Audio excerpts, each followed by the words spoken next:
Hello dear students, कैसे हैं आप सभी। स्वागत है आपका अपने ही यूट्यूब चैनल में। तो आज का जो हमारा टॉपिक है वो होने वाला है कक्षा 9वीं का एक्सरसाइज 1.1 नंबर सिस्टम। हमारे चैप्टर का नाम है यानी कि संख्या पद्धति। चलिए एक एक से हम इसके क्वेश्चन को सॉल्व करते हैं। उससे पहले मैं आपको कुछ बेसिक बताना चाहता हूँ जो कि इस एक्सरसाइज में आने वाला है। तो सबसे पहले हम देखते हैं वास्तविक संख्याएं। वास्तविक संख्याएं क्या होती हैं, पहले तो आप इनको समझिए। देखिए, वास्तविक संख्याएं दो बेस पर बनी होती हैं। वैसे तो मैं एक तरह से कहूं कि वास्तविक संख्याओं के अंतर्गत सभी संख्याएं आती हैं। वास्तविक संख्याओं को इंग्लिश में हम कहते हैं कि रियल नंबर। और वास्तविक संख्याओं में हमारा क्या आता है, परमेय भी आती हैं और अपरमेय भी आती हैं। अच्छा, परमेय क्या होता है और अपरमेय क्या होता है, ये आपके लिए जानना बहुत जरूरी है। कैसे? देखिए, परमेय हमारी होती है क्या, जिस संख्या को हम p बटे क्यू के रूप में लिख सकते हैं, वो संख्याएं हमारी क्या होती हैं, परमेय होती हैं। परमेय संख्या किन किन संख्याओं से मिलकर बनती हैं उसको भी जानेंगे, लेकिन उससे पहले मैं आपको अपरमेय संख्याओं के बारे में बता देता हूँ। अपरमेय संख्याएं क्या होती हैं? अपरमेय संख्याएं वो संख्याएं होती हैं जिनको हम p बटे क्यू के रूप में नहीं लिख सकते हैं। दो चीजें क्लियर हो गई, एक परमेय और एक अपरमेय। अब हम देखते हैं क्या, यहाँ पर हम देखते हैं कि पूर्ण संख्या क्या होती है। तो पूर्ण संख्याओं में हम देखते हैं कि वो संख्याएं जो जीरो से, होल नंबर बोलते हैं इनको हम, जो जीरो से स्टार्ट होती है, जैसे कि 0, 1, 2, 3 ऐसे करके अनंत तक। तो जैसे हमारी पूर्ण संख्या है, तो पूर्ण संख्या हमारी कौन सी होती है, जिन संख्याओं को हम जीरो से लेके लास्ट तक यानी कि अनंत तक ले जा सकते हैं। इन संख्याओं का कोई भी अंत नहीं होता, उनको कहते हैं अनंत संख्याएं। तो पूर्ण संख्याएं हमारी क्या होती हैं, अनंत संख्या होती है, जीरो से लेके अनंत तक। इनको हम बोलते हैं होल नंबर। इसको हम डब्ल्यू से प्रदर्शित करते हैं, ठीक है। तो परमेय संख्याएं हमारी जो होती हैं वो कहाँ से स्टार्ट होती हैं, जीरो से। यानी कि परमेय संख्या हमारी जो बनती हैं वो किससे बनती हैं, पूर्ण, प्राकृत और पूर्णांक से। वो हमारी परमेय बनती हैं। अभी हम आगे बनाएंगे तब आप देखना। अब देखते हैं हम प्राकृत संख्या। तो देखिए, प्राकृत संख्या क्या होती है, वो संख्याएं जो एक से स्टार्ट होती हैं, एक, दो, तीन ऐसे करके अनंत तक जाने वाली संख्या हमारी कौन सी संख्या होती है, प्राकृत संख्या होती है। अब देखिए, एक और होता है इसमें पूर्णांक, जिसको हम इंटीजर नंबर कहते हैं। और प्राकृत संख्या होती है हमारे नेचुरल नंबर, जिसको हम n से प्रदर्शित करते हैं। हम यहाँ पे देखेंगे क्या, पूर्णांक। तो पूर्णांक संख्या हमारी क्या होती है, जीरो जिसमें आती है और धनात्मक संख्या मिलती है इसमें, एक है, दो है, तीन है, और ये कहाँ तक जाएंगी, अनंत तक। ऐसे ही जीरो से लेफ्ट में अगर हम आते हैं तो क्या मिलता है हमें, माइनस का एक, माइनस का एक, और माइनस का दो, और माइनस का तीन, और ये भी हमारी कहाँ तक जाती हैं, अनंत तक संख्या जाती हैं। तो आपने क्या क्या समझा है, देखिए, हमने बेसिक जो लिया था वो था हमारा वास्तविक संख्या, जिनको हम रियल नंबर कहते हैं। रियल नंबर में हमारी दो संख्या हमने देखी थी, एक परमेय था और एक अपरमेय था। तो देखिए, परमेय संख्या हमारी वो थी जिनको हम p बटे क्यू के रूप में लिख पा रहे थे, और हमारी अपरमेय संख्या वो थी जिनको हम p बटे क्यू के रूप में नहीं लिख पा रहे थे। परमेय संख्याएं किन संख्याओं के अंतर्गत आती हैं, देखो, यानी कि परमेय संख्याएं किन किन संख्याओं से बनती हैं, तो पूर्ण संख्याओं से, प्राकृत संख्याओं से और पूर्णांक से। यानी कि ये संख्याएं भी हमारी क्या होती हैं, परमेय संख्याएं होती हैं। चलिए, ये आपका बेसिक था, आपने इसको जान लिया होगा। अब हम देखते हैं अपने क्वेश्चन को। तो इसको हम रेज करते हैं, उसके बाद में हम देखते हैं अपने क्वेश्चन को। हमारा क्वेश्चन है, क्या शून्य एक परमेय संख्या है? तो जैसे कि आपने पूर्णांक में देखा था, पूर्णांक में मैंने आपसे कहा था कि जीरो से राइट साइड में धनात्मक और ऋणात्मक यानी कि लेफ्ट साइड में दोनों संख्याएं थी, जहां पर हमारा क्या था, जीरो से इधर को थी जो हमारी क्या थी, ऐसे करके परमेय। तो ये जो पूर्णांक जो था हमारा वो क्या था, परमेय था। ये माइनस की संख्या होती है इस पर, और प्लस की संख्या, दोनों प्रकार की संख्याएं थी। यानी कि माइनस और प्लस दोनों संख्याएं हमारी, और जीरो साथ में थी, वो पूर्णांक थे, और पूर्णांक हमारे परमेय होते हैं। इसीलिए हम क्या कह सकते हैं, हाँ, हाँ, शून्य एक परमेय संख्या है। तो आपको समझ में आ गया होगा कि शून्य परमेय संख्या क्यों है, क्योंकि वह पूर्णांक है, और पूर्णांक संख्या क्या होती हैं, परमेय होती है। देखो, इसको आगे पढ़ेंगे, क्या लिखा है, क्या इसे आप p बटे क्यू के रूप में लिख सकते हैं, जहां p और q क्या है, एक पूर्णांक है, और q का मान क्या नहीं है, जीरो नहीं है। देखिए, तो यहां पे आपको लिखना है कि हाँ, हाँ, शून्य एक परमेय संख्या है।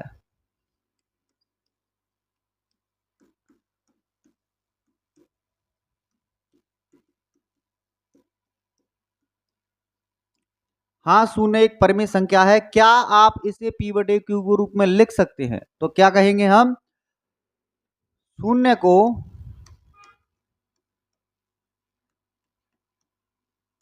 हम P बटे Q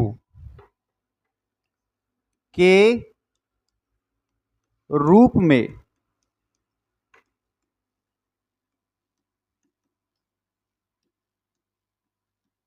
लिख सकते हैं।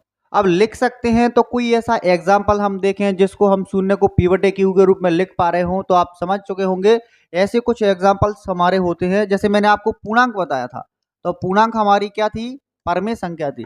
अब मैंने एक पूर्णांक लिया, जैसे 0 के बटे में 1 है, तो ये 0 क्या थी, एक पूर्णांक थी, और हमने क्या लिया है, और 1 भी हमारा क्या था, पूर्णांक था। जहां P और Q क्या होने चाहिए, पूर्णांक होने चाहिए। यही बात हुई थी ना क्वेश्चन में, जहां P और Q क्या होने चाहिए, पूर्णांक होने चाहिए। भाई P भी पूर्णांक है और Q भी पूर्णांक है, क्योंकि हमारा ऊपर जो दे रखा है P है और नीचे Q है। लेकिन इसका कहना था भाई Q का मान 0 नहीं होना चाहिए। तो बताइए क्या 0 है Q का मान? नहीं, Q का मान कितना है, 1 है। आप चाहें तो कुछ संख्याएं ऋणात्मक भी ले सकते हैं Q की, जरूरी नहीं है कि आप धनात्मक ही ले, इनको आप ऋणात्मक भी ले सकते हैं, क्योंकि इसने कहा है पूर्णांक है Q। तो Q पूर्णांक में, हमारे पूर्णांक में माइनस भी आती है, प्लस भी आती है और 0 भी आती है। यहाँ पे आप और भी एग्जाम्पल ले सकते हैं, 0/7 भी लिख सकते हैं, 0/3 लिख सकते हैं, जो आपको अच्छा लगे। ऐसी आदि संख्याएं आपको इस पर देखने को मिलती है। तो फर्स्ट क्वेश्चन आपका इतना ही सा था, ये कंप्लीट होता है। तो कमेंट में जरूर बताना फर्स्ट क्वेश्चन कैसा लगता है आपको। नॉर्मली सा क्वेश्चन था, इसको हमने सॉल्व कर लिया है। चलिए नेक्स्ट क्वेश्चन देखते हैं। अगला क्वेश्चन जो है हमारा वो है कि 3 और 4 के बीच में 6 परमेय संख्याएं ज्ञात कीजिए। बहुत ही शानदार प्रश्न है और इसको हम सॉल्व करते हैं। बस हमें कंडीशन देखनी है क्या इसमें, 6। देखिए 3 और 4 जो संख्याएं हैं उनके बीच में हम अनंत संख्याएं ज्ञात कर सकते हैं। इतनी संख्याएं हैं कि आप ज्ञात करते करते थक जाओगे लेकिन ज्ञात नहीं कर पाओगे। तो 3 और 4 के बीच में इतनी संख्याएं होती हैं, इतनी संख्याएं होती हैं, यानी कि अनंत संख्या होती है 3 और 4 के बीच में। तो आप ज्ञात करने के लिए सबसे पहले हम देखते हैं कि उसने पूछा कितना है। उसने पूछा है कि 6 परमेय संख्या, मात्र 6 पूछा है। तो आपको क्या करना है, एक संख्या बढ़ा के इसको आपको निकालना पड़ती है, यानी कि एक संख्या बढ़ा के हम इसमें गुणा कर देते हैं। देख करना कैसे है उसको समझिए। सबसे पहले लिखेंगे हम क्या, हल। अब देखिए सब यहां पे थोड़ा सा लिखेंगे क्या, हमें 6 कितनी संख्या ज्ञात करनी है, हमें 6 संख्याएं, हमें 6 संख्याएं प्राप्त करना है। कितनी प्राप्त करना है, 6 करना है, प्राप्त करना है या फिर ज्ञात करना है, आप ऐसे भी लिख सकते हैं। तो हमें कितनी संख्या है, 6 प्राप्त करना है। इसके लिए हम क्या करेंगे, यहां पर लिखेंगे क्या, इसलिए, इसलिए 6 + 1। देखो आपसे जब भी 6 पूछे तो आपको क्या करना है, 7 का गुणा करना है। अगर आपसे 7 पूछे तो आपको 8 का गुणा करना है। आपसे कोई सी भी संख्या पूछे, आपसे 10 पूछे तो 11 का, यानी कि कोई सी भी संख्या पूछे आपको 1 बढ़ा के गुणा करना है। तो इसमें हम कितने का गुणा करेंगे, 7 का गुणा करेंगे। अब हम संख्याओं को निकालते हैं। जैसे मेरा लिखा है कितना, 3, तो 3 के बटे में आपको लिखना है क्या, 1 लिखना है 3 के बटे में, ठीक है। तो ये क्यों है, क्योंकि हमने 3 को, अभी परमेय संख्या नहीं थी, अभी वो पूर्ण या प्राकृत या पूर्णांक थी, लेकिन उसको परमेय बनाने के लिए हमने क्या किया है, उसके बटे में हमने 1 रख दिया है। ऐसे ही हमारा 4 था, तो 4 के बटे में हम 1 लिखेंगे। क्यों लिखेंगे, क्योंकि हमारी अब ये परमेय संख्या बन जाती है। अब देखिए हमें ज्ञात कितनी करनी है, भाई हमें ज्ञात करनी है 6। तो मैंने आपको सिखाया है कि भाई 1 प्लस कर दीजिए, हमारी संख्याएं आसानी से आ जाएंगी। ये इसका नियम होता है कि 6 में अगर हम 1 जोड़ दे तो 7 होगा, और 6 परमेय संख्या पूछी है तो हमें 7 का गुणा करना पड़ेगा। चलिए ऊपर हम 7 का गुणा करेंगे तो भाई नीचे भी करना पड़ेगा। ऐसा नहीं होता कि आप ऊपर ऊपर कर सकें। तो यहाँ पर भी आप 7 का गुणा करेंगे और यहाँ पर भी आप क्या करेंगे, 7 का गुणा करेंगे। अब देखिए क्या होता है कि 7 होता है 21 और 7 एकम 7। इसके बाद में इधर गुणा करेंगे तो ये कितना होता है, 7 चौक 28 और 7 एकम 7। क्लियर है। अब देखिए 22 बटे में कितना होता है, 7 होता है। 23 बटे में कितना होता है, 7 होता है। ये कहाँ से आती है भाई, 21 के बाद में कितना आएगा, 22, 22 के बाद में कितना आएगा, 23, 23 के बाद में कितना आएगा, 24/7, फिर आएगा हमारा 25/7, और फिर आएगा हमारा क्या, 26/7। और एक और संख्या होती है हमारी, उसके बाद में हम इसको लिखेंगे 27/7। और फिर हमारा ये गुणा किया था हमने, कितना आया था, 7 चौक 28, यानी कि 28/7। चलिए हम देखते हैं क्या हमारी 6 परमेय संख्याएं आ चुकी हैं। परमेय संख्याएं होती है p बटे q की संख्याएं, और जिनके बटे में हमारा q का मान क्या नहीं होना चाहिए, 0 नहीं होना चाहिए। ठीक है, चलिए अब देखें, अगर आपने एक वीडियो मैंने चैनल पर डाल रखी है, मैं डिस्क्रिप्शन में उसका लिंक डाल दूंगा वीडियो के में, आप देखना, उसमें एक नंबर सिस्टम की एक वीडियो डली हुई है, एक बार आप उसको जरूर देखें। तो यहाँ पे अपने क्या करना है, देखो 6 संख्याएं गिन के बतानी है कि भाई 6 आई हैं या नहीं। तो काउंट करना जरा, 1 2 3 4 5 और 6, यानी कि 6 संख्याएं हमारी आसानी से आ चुकी हैं, और 6 हमसे पूछा था। तो हमारे, अब आप ये कहेंगे सर कि 3 और 4 के बीच में पूछा था, आप 21/7 लिख रहे हैं, यहाँ पर आप 28/7 लिख रहे हैं, लेकिन यहाँ तो दिया था 3 बटे। भाई ये यही है, देखो कैसे, इसको अगर हम डिवाइड कर दे तो कितना आएगा, 7 21, और यहाँ पर 7 चौक 28, सेम ही है, एक ही बात होती है, इधर भी 3 है उधर 4 है, तो 3 और 4 के बीच में ये संख्याएं आ जाती हैं। अगर आपसे और भी संख्या पूछता है कि और ज्ञात कीजिए, तो आप यहाँ से और गुणा कर सकते हैं। यहाँ पे एक संख्या, जैसे उसने पूछा था कि भाई 10, तो 10 की जगह यहाँ लिखते और एक प्लस कर दे तो 11 संख्या निकाल देते, यानी कि 11 का गुणा करते तो 10 निकल आती। इस तरह से कर सकते हैं हम। तो बताइए कैसा लगता है क्वेश्चन, एक प्यारा सा लाइक जरूर करके जाए। चलिए नेक्स्ट क्वेश्चन देखते हैं। अगला क्वेश्चन है हमारा कि 3/5 और 4/5 के बीच में कितनी संख्या निकालनी है, 5। बस इतना ही था पूछा है। चलिए इसको सॉल्व करते हैं। तो यहाँ पे लिखेंगे हम क्या, हल। हल लिखने के बाद में हम कहेंगे इसमें कि हमें 6 परमेय नहीं, 6 नहीं निकालना है, अब की बार हमसे 5 पूछा है, तो हम क्या करेंगे, 5 लिखेंगे। यहां पे लिखना है आपको, हमें 5 परमेय संख्याएं ज्ञात करना है, या फिर अपन प्राप्त करना है, दोनों ही लिख सकते हैं, प्राप्त करना है। अब हमें इतनी कितनी 5 परमेय संख्या प्राप्त करनी है, जो कि हमारा क्वेश्चन में लिखा था। तो हम क्या कहेंगे, इसलिए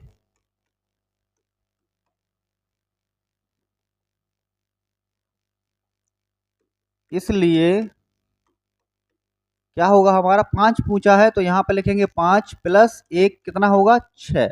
यानी कि हमें जो है 6 का गुणा करना पड़ेगा, जैसे कि हमने पिछले वाले क्वेश्चन में किया था। यहाँ पे लिखेंगे आप 3/5, और यहाँ पे आपको दे रखा है 3/5 के बाद में 4/5, तो यहाँ पे लिखिए 4/5, दोनों संख्या लिख लेनी है।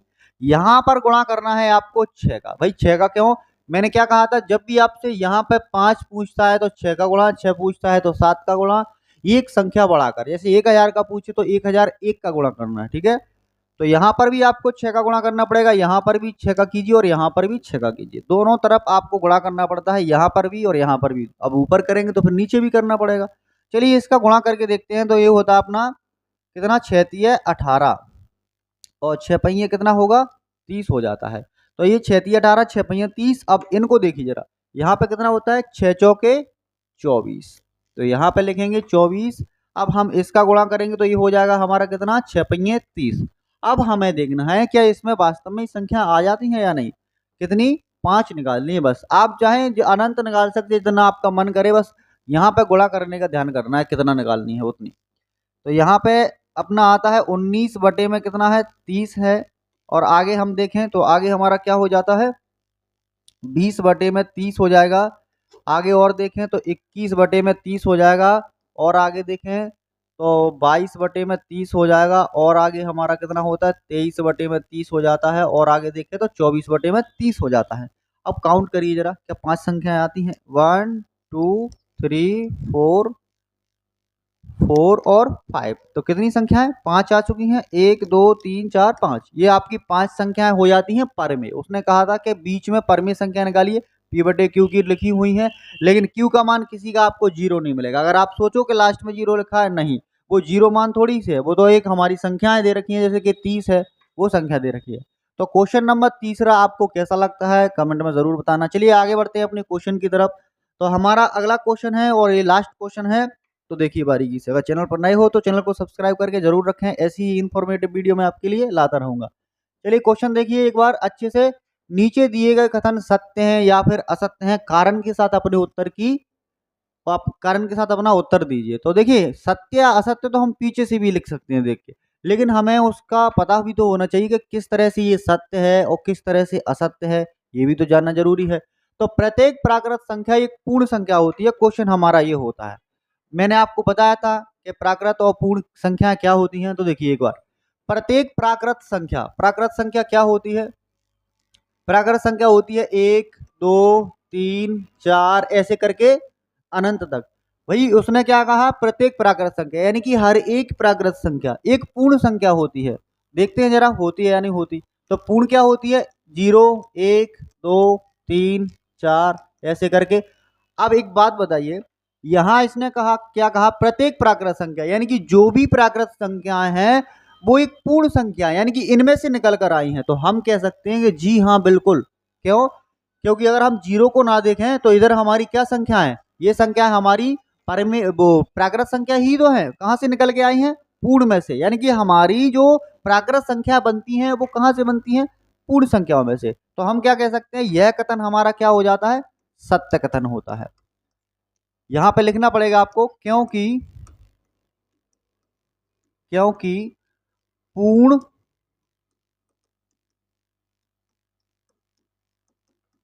संख्याओं के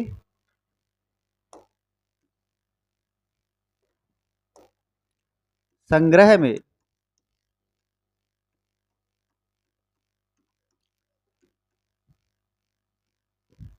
प्राकृत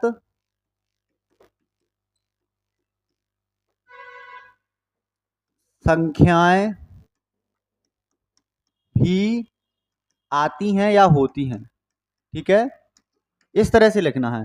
तो यहां पे क्योंकि पूर्ण संख्याओं के संग्रह में क्या होता है? प्राकृत संख्याएं भी हमारी होती हैं, इसलिए तो जितनी भी हमारी पूर्ण संख्याएं हैं उनमें से ही निकल के हमारी बनती हैं क्या? प्राकृत संख्या। इसीलिए यह कथन कैसा है? सत्य है। चलिए अगला क्वेश्चन देखें, इसी का अगला पार्ट है। तो प्रत्येक पूर्णांक एक पूर्ण संख्या होती है। भाई पूर्णांक और पूर्ण में डिफरेंट देखिए, ये तो होता है हमारा पूर्णांक। एक मिनट मैं आपको बताऊं, ये होता है हमारा क्या? पूर्णांक। पूर्णांक क्या होता है उसको देखिए, और पूर्ण क्या होता है उसको देखिए। एक बार क्वेश्चन फिर से मैं आपको समझा दूं, पहले पूर्णांक को पूर्ण लिख लेते हैं, उसके बाद में देखेंगे। देखिए पूर्णांक क्या होता है, जीरो से लेके राइट साइड में जो संख्याएं होंगी वो देखिए, और लेफ्ट साइड में जो संख्या होंगी उनको देखिए। और यहाँ पे हमारी पूर्ण होती हैं ये संख्याएं, ये रही। अब देखिए जरा क्वेश्चन को एक बार अच्छे से समझिए और फिर मैं आपको बताऊंगा कि क्या डिफरेंट है।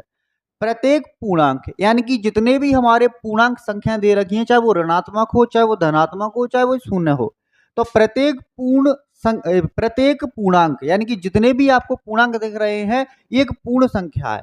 यानी कि ये जो संख्या है यही संख्या है पूरी, यानी कि हमारे जो पूर्णांक बनेंगे पूरे इनसे मिलके बनेंगे। तो बताओ क्या ये कथन सत्य है? जी नहीं, असत्य कथन है। क्यों? क्योंकि भाई पूर्ण संख्याओं में तो हमारे ओनली क्या मिलते हैं? जीरो, और जीरो के बाद में पूरी धनात्मक संख्या है। लेकिन हमारे पूर्णांक में क्या होता है? ऋणात्मक संख्याएं भी आ जाती हैं। अगर मैं कहता कि पूर्णांक इनसे मिलके बना है, तो फिर इनमें भी तो क्या होना चाहिए? माइनस की संख्या होना चाहिए थी। लेकिन इनमें माइनस की संख्या नहीं है, इसीलिए पूर्णांक संख्या अलग होती हैं और पूर्ण संख्या अलग होती हैं। तो यहाँ पे कह रहा था कि प्रत्येक पूर्णांक, यानी कि जितने भी पूर्णांक हैं वो एक पूर्ण संख्या होते हैं, वो एक पूर्ण संख्या होते हैं। तो ऐसा नहीं होता है, पूर्णांक कभी भी पूर्ण संख्या नहीं होते हैं। पूर्ण संख्या हमारी जीरो से लेके आगे की तरफ बढ़ते हैं, जो कि धनात्मक संख्या होती है। लेकिन पूर्णांक हमारे जो होते हैं वो उसमें ऋणात्मक संख्याएं भी हो जाती हैं। इसीलिए ये कथन कैसा हो जाता है? हमारा असत्य कथन हो जाता है। यहाँ पे आप लिख भी सकते हैं इसको, यहाँ लिखेंगे क्या? कथन कैसा है हमारा? असत्य है। अब भाई क्यों है? क्योंकि यहाँ पे आपको लिखना है कि क्योंकि, अब कोई सा एक एग्जांपल दे दिए, क्योंकि माइनस के दो एक क्या है? पूर्णांक है, पूर्णांक है, परंतु परंतु क्या नहीं है? पूर्ण संख्या नहीं है।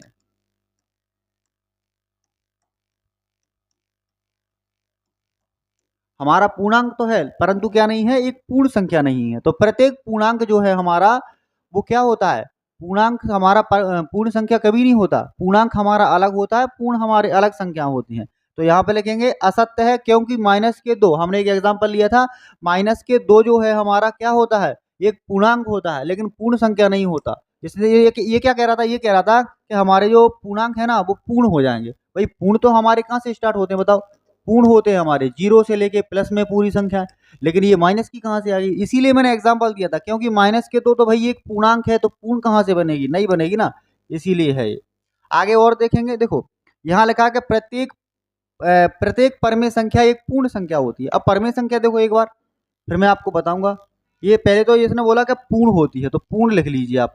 ठीक है, पूर्ण हमारी क्या होती है, जीरो से लेके होती है, यही संख्या होती है आपकी पूर्ण। ठीक है, अब देखिए परिमेय क्या होती है। परिमेय के जैसे आप पी बटे क्यू में रूप में लिख सकते हैं, जैसे कि 3/2 है, 2/3 है, 6/5 है, ये संख्या हमारी क्या होती है, परमेय होती हैं। अब देखिए प्रत्येक परमेय संख्या यानी कि जितनी भी परमेय संख्याएं होती हैं वो एक पूर्ण संख्या होती हैं, वो सभी की सभी क्या होती हैं, पूर्ण संख्याएं होती हैं। भाई ये बात गलत है, क्यों, क्योंकि देखिए पूर्ण जो हमारी पूर्ण संख्या है उनमें क्या दे रखा है, 1 है, 2 है, 3 है, क्या आपको बटे में दिख रहा है उसमें, नहीं। अगर वो ये कह देता कि जितनी भी हमारी पूर्ण संख्या है वो परमेय होती हैं तो हम मान लेते उसको, क्यों, क्योंकि जितनी भी हमारी पूर्ण है, मान लीजिए 2 ले लिया मैंने एक पूर्ण, मैंने 3 ले लिया एक पूर्ण, ठीक है, 0 ले लिया मैंने एक पूर्ण, तो क्या इनके बटे में मैं 1 मान लूंगा तो ये परमेय बन जाएंगी, बिल्कुल परमेय बन जाएंगी। भाई पूर्ण संख्या तो हमारी परमेय बन जाती है, लेकिन कभी भी हमारी परमेय पूर्ण नहीं बनेगी। अब मान लो ये पहले से ही सिलेक्टेड मान दिया हुआ है, कौन सा वाला, ये मान हमें पहले से ही सिलेक्टेड दिया है, कितना, 3/2, तो आप इसको कैसे कर सकते हो, पूर्ण कर सकते हो क्या, नहीं कर सकते। अगर इसका आप इसका भाग भी कर देंगे तो भी पॉइंट में आएगा, तो पॉइंट में तो हमारी कभी पूर्ण होती ही नहीं है। पूर्ण संख्या जीरो से स्टार्ट होती है और परमेय संख्या बटे वाली संख्या होती है, तो कभी भी हमारी परमेय संख्या पूर्ण नहीं होगी, कभी नहीं हो सकती, क्योंकि परमेय में हमारे बटे आएंगे और उसमें बटे वाली संख्या नहीं आ सकती है, इसीलिए। लेकिन अगर इसको ऐसे करते कि पूर्ण हमारी परमेय है तो हम कह सकते थे, क्योंकि हम बटे में इसको लिख सकते हैं, इसलिए। चलिए, तो ये क्वेश्चन होता है आपका क्लियर, तो ये कथन कैसा होगा आपका, असत्य होगा। इसका भी एक एग्जांपल बताएंगे अपन। यहां पर लिखना है आपको क्या, असत्य है, क्योंकि यहां पे लिखना है आपको क्योंकि, कोई एक एग्जांपल दे दीजिए आप परमेय संख्या का, जैसे मान लो 4/3 दे लो, कोई सा भी एक, 4/3। यहाँ पे लिखना है असत्य है, क्योंकि 4/3 क्या है, एक परमेय संख्या है, एक परमेय संख्या है। परमेय संख्या तो है लेकिन पूर्ण नहीं है, यहां पे लिखेंगे परंतु पूर्ण संख्या नहीं है। तो इस तरह से आपको इसको नोट कर लेना है। अब बताइए कैसी लगती है वीडियो, और वीडियो पसंद आती है तो लाइक करना, एक प्यारा सा कमेंट जरूर करना, और इससे आगे की जो प्रश्नावली है यानी कि एक्सरसाइज 1.2 हम नेक्स्ट वीडियो में सॉल्व करेंगे। तो कैसी लगती है वीडियो बताना जरूर। मिलते हैं आपसे अगली वीडियो में। जय हिंद, जय भारत।